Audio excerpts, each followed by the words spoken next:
This channel is supported by TrueFire. TrueFire is an online library of lessons from some of my favourite players. There's thousands of lessons on there. You can use the promo code JNC40 to get 40% off of any of their courses. This is actually one of the guitars that I've had the longest. This is the parts caster, the second parts caster that I built in 2016, as you can tell from the headstock.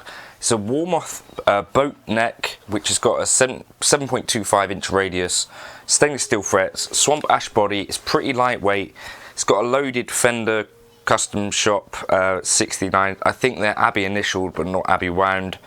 A Wilkinson trem, and an Earvana nut. Now here's the problem, it was built by me. Now apparently in the Fender custom shop they can put together a parts caster, as they are, you know, technically, in about 2 hours, which to me was a surprising number. Like, once all of the bits are put together, as in, like, you know, the paint's been applied, they've done the fret job and all that, 2 hours of assembly. It definitely took me a lot longer than that to do this, and I'm worried that maybe I didn't do the best job that this guitar could potentially have been. So I'm going to do something that I wouldn't normally do and haven't done in a long time, which is take a guitar to a guitar tech. Now, I don't think he knows that I'm filming this video, but I'm going to essentially say to the guy, essentially give him something like a blank check and say, can you make this guitar as good as possible?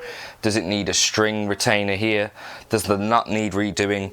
Does it need a neck shim? What is it that this guitar is missing in your opinion? As someone, this guy used to work for Manson's and stuff. Can you make this guitar great? So that's kind of where it's at. It spent about a year in a shipping container. I got it out, I've tried putting some different strings on it, and it's been like a guitar that I've experimented some things on. So at the moment it has Daddario Balanced Tension strings on it, which I got to do a video on. Prior to that it had Daddario 8s, which is the first guitar that I tried like 8 gauge strings on. Is it inherently anything wrong with it? I don't think necessarily. Like, in some cases, like,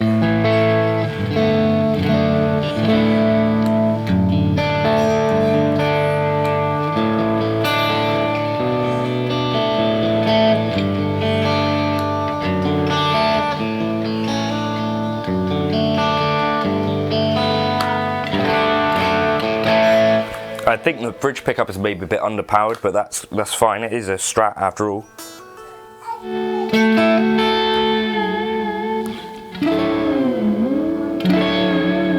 I don't think the tuning stability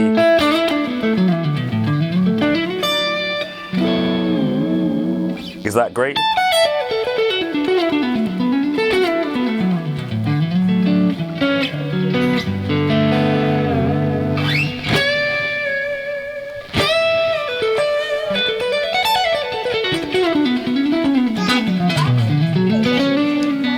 I'm playing guitar. Do you want to come and see?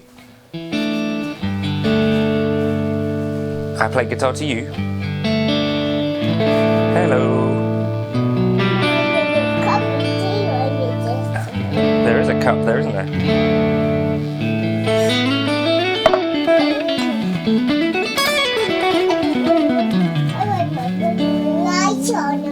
The lights are on.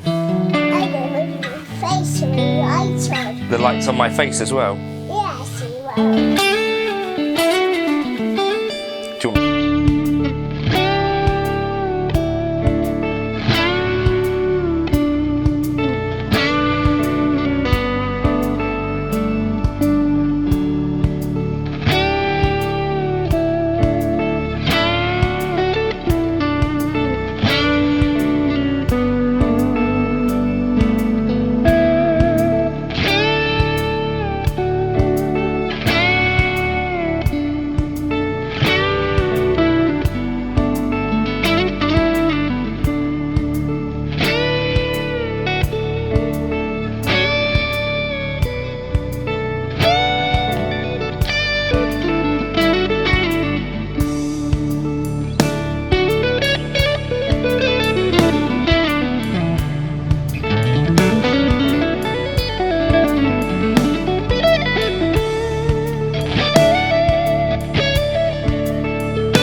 coming.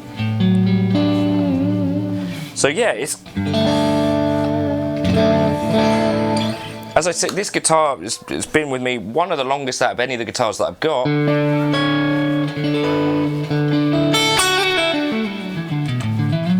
And I think on a parts basis is not really worth it.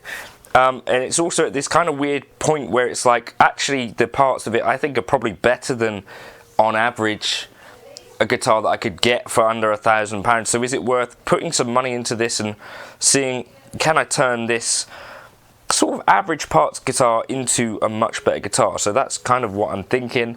Have you got transformation stories of your own? Have you got a parts caster story of your own? I'd love to hear it in the comments. I'm excited to see in a couple of weeks' time whether this can be like a true transformation story, or whether I get it back in my hands and it's still just a twatocaster made by a twat. Let's see. There's a few key parts of the guitar that I think need some attention. The nut, which is a job done by me, but it's not particularly well installed. There's a gap under here. I think maybe it might need a string retainer. That might improve the stability too. And in general, maybe the whole sort of bridge could be better assembled by someone who knows what they're doing. And also, you know, is there something we could do with neck angle? Because the action isn't low on here, but there's still some buzzing. So does it need something like a shim? These are all questions for the tech to answer, but in general I feel like I've got a guitar here which is sort of on par with a bunch of the Mexican sort of standards that I've played, and I think has potential here. So I think I'm going to try and sort of save it. I don't have loads of strats anymore, and some of the aspects of this are pretty cool, like there's a good sort of neck pocket fit. I've tidied up the fretboard and it's now pretty tidy. Potential here, right? It's a strat shaped object with a strat headstock. Maybe someone can turn this beast into a thing of beauty. So I'm actually really pleased with what Jeremy at Garland Guitars has done. Now, I don't think he knew that I was going to be making a video or anything like that. So basically he's done a very respectful job of the frets. He said there were some high frets on there, but this is the first time that it's had work done on it since it came out of the warm-off factory. He replaced these screws here and has done a general kind of service, and I honestly only played it like for a little bit, but I already feel like it's just a really good way to spend a little bit of money on a guitar. Maybe get that extra sort of, maybe even 30% out of it. If you've got a guitar that you're not totally gelling with, maybe. I did really want to show you these fret edges now, because in particular I think he's done a really tidy job of these edges here, which were a little bit less refined. He's just sort of lightly filed the fret edges and just done a really tidy job of that, and it does really make all the difference when you're kind of looking at it. It's just what good frets should look like, in my opinion. Anyway, shout out to Jeremy, thanks so much for that, and thanks for letting Elodie play with Archie, cat.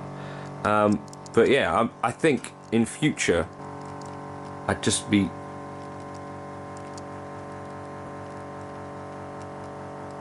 quicker to take a guitar to a tech, because you know, Jeremy only charged around sort of £90 for this, and I think it's money well spent. You know, if it can get you playing your guitar a bit more, getting a bit more out of it.